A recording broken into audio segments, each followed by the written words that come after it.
Good afternoon.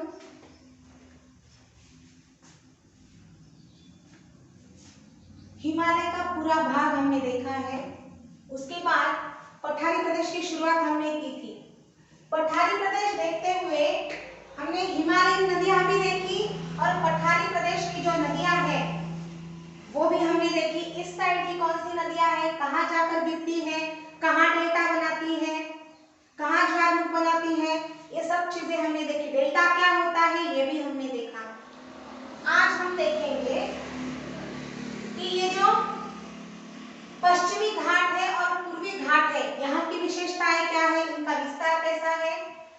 पहली बात तो ये है कि ये पश्चिमी घाट बना कैसे, ये हम लोगों को पता है। ये भी हमने देखा है कि जब ये भारत अरब सागरीय प्लेट से टकराया तो नीचे से बहुत सारा मैग्मा निकला। मैग्मा ठंडा होने के बाद उसका लावा बन गया।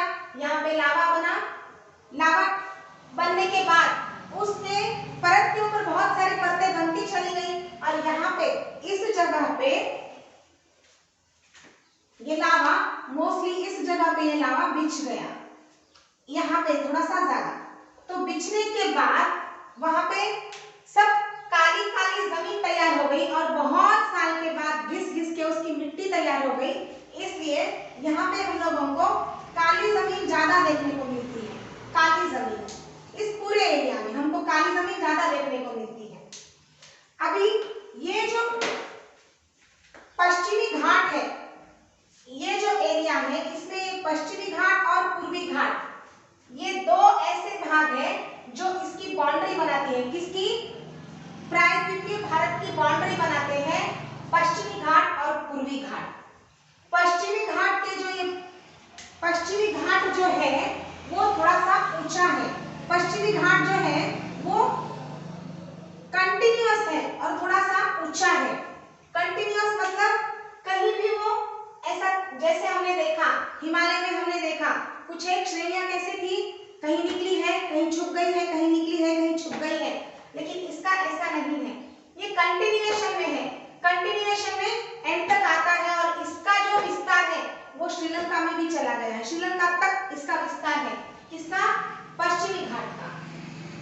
ये पश्चिमी घाट की जो पहाड़ियां हैं वो लगभग 1500 मीटर तक ऊंची है। लगभग कह रहे हैं 1500 मीटर तक की ऊंचाई तक है। और पश्चिमी घाट में सबसे महत्वपूर्ण पहाड़ियां जो है उसमें हमें एक महाबलेश्वर की पहाड़ी याद रखना है। जो चोटियां है, महत्वपूर्ण चोटियां, उसमें एक महाबलेश्वर की चोटी है और एक कलसुबाई की चोटी है। ये दो चोटियां महत्वपूर्ण है, ये हमें याद रखनी है। उसके बाद ये जो पश्चिमी घाट है और पूर्वी घाट है, ये दोनों जहां मिलते हैं उसे नीलगिरी की पहाड़ी कहा जाता है। जहां पे पश्चिमी घाट और पूर्वी घाट मिलते हैं उसे नीलगिरी की पहाड़ी कहा जाता है।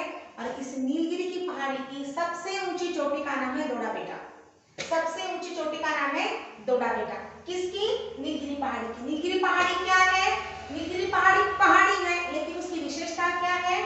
उसकी विशेषता ये है कि जो पश्चिमी घाट है और पूर्वी घाट है वो जहां मिलते हैं वहां पे जो पहाड़ी है उसका नाम नीलगिरी की पहाड़ी है और उसकी सबसे ऊंची चोटी का नाम है दोड़ा बेटा। अब देखिए, जैसे मानसून जब भी आता है तो वो इधर से एंटर करता है। इधर से एंटर करने के बाद यहाँ की जो पहाड़ियां है, ये नीचे की साइड की जो पहाड़ियां हैं वो थोड़ी सी ज्यादा ऊंची है। ऊंचाई भी थोड़ी नीचे की पहाड़ियां भी ज्यादा है। तो जैसे ही वो इधर से एंटर करेगा, ये सब पहाड़ियां होने की वजह से यहाँ पे जो बादल है वो यही बरसेंगे, यही बरसते हैं। इस वजह से जो ये एरिया है, ये वाला पश्चिमी घाट का जो एरिया है, ये यहाँ पे हमें पता है यहाँ पे अरबी सागर है। तो इसकी जो भाप बनती है वो भाप जाके जब भी बादल के रूप में जाती है तो वो सब यहाँ पे टकराती है और यहाँ टकराने के बाद मानसून इधर से एंटर करता है, ये भी हमें पता है। तो जब कभी भी यहाँ पे बारिश होती है तो बारिश और धूप दोनों भी यहाँ पे ज्यादा होने की वजह से, क्योंकि यहाँ की पहाड़ियों को ये बादल टकराते हैं और टकराने के बाद यहाँ पे बहुत बारिश होती है। बारिश होने की वजह से और ऊपर से धूप भी बहुत होने की वजह से इस एरिया में हमें जैव विविधता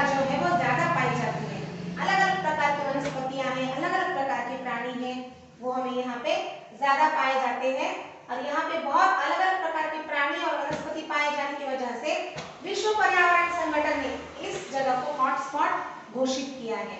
ये जो है वो विश्व की धरोहर है, हमारी धरोहर है। इसको यहाँ पे सब लोगों को ऐसा बोला गया है कि यहाँ पे कुछ भी, यहाँ बिना किसी प्राणियों को हमें हाथ लगाना है, ना वनस्पतियों को हानि पहुंचानी है इस जगह।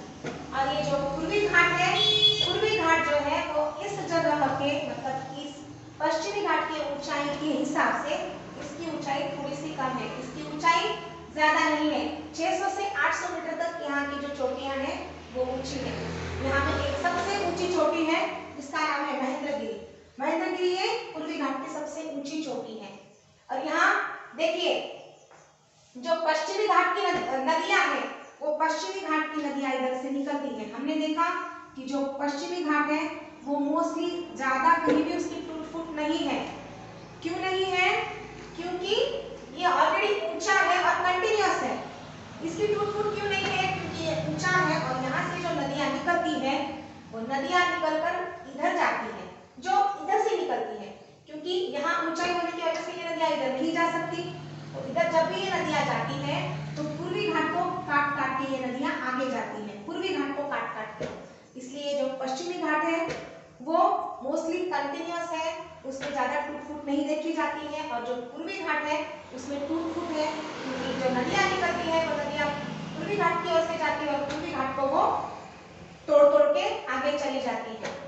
तो जो पश्चिमी घाट है और पूर्वी घाट है, देखिए पश्चिमी घाट ज्यादा ऊंचा है, पूर्वी घाट कंपैरेटिवली कम ऊंचा है। पश्चिमी घाट की महत्वपूर्ण चोटियां हैं महाबलेश्वर की चोटी, उसके बाद है कलसुबाई की चोटी। पूर्वी घाट की महत्वपूर्ण चोटी है महेंद्रगिरी की चोटी। और जो दोनों को जोड़ती है पूर्वी घाट और पश्चिमी घाट, इन दोनों को जो जगह जोड़ती है उसको हम नीलगिरी कहते हैं, नीलगिरी की पहाड़ी। उसमें सबसे महत्वपूर्ण चोटी, जो सबसे ऊंची चोटी है नीलगिरी पहाड़ी की, वो है डोडा बेटा, वो है डोडा बेटा। जो पश्चिमी घाट है, पश्चिमी घाट का विस्तार जो है वो कहाँ हुआ है? श्रीलंका तक हमें देखने को मिलता है। राम सेतु जो है वो भी पश्चिमी घाट का ही विस्तार है। और जो पूर्वी घाट है वो पूर्वी घाट कंटिन्यूअस नहीं है, नदियों की वजह से उनकी टूट फूट होती है। जो पश्चिमी घाट है उनकी मोस्टली जो पहाड़ियों की ऊंचाई है वो 1500 मीटर के आसपास है और पूर्वी घाट के पहाड़ियों की जो ऊंचाई है वो ऊंचाई 600 से 800 मीटर के बीच में है कंपैरेटिवली। देखिए ऊपर से जैसे जैसे हम नीचे आते हैं तो नीचे आने के बाद बहुत सारी चोटियां यहाँ पे है, महत्वपूर्ण चोटियां यहाँ पे है। महत्वपूर्ण कौन सी है?